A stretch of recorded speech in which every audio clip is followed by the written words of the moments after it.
Good morning mga lods! So for today's video, gagawa po tayo ngayon ng cucumber salad.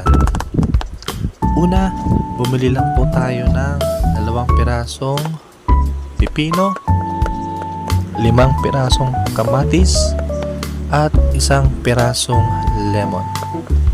Sa pipino po, sa isang buo, iniwa ko lang po siya sa gitna and then inislice lang po natin siya ng medyo maninipis nang sa gayon marami po tayong magagawa.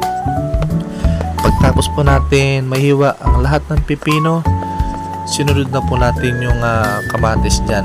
So same procedure lang po, iniwa ko lang po sa gitna at iniwa ko po siya ng maninipis.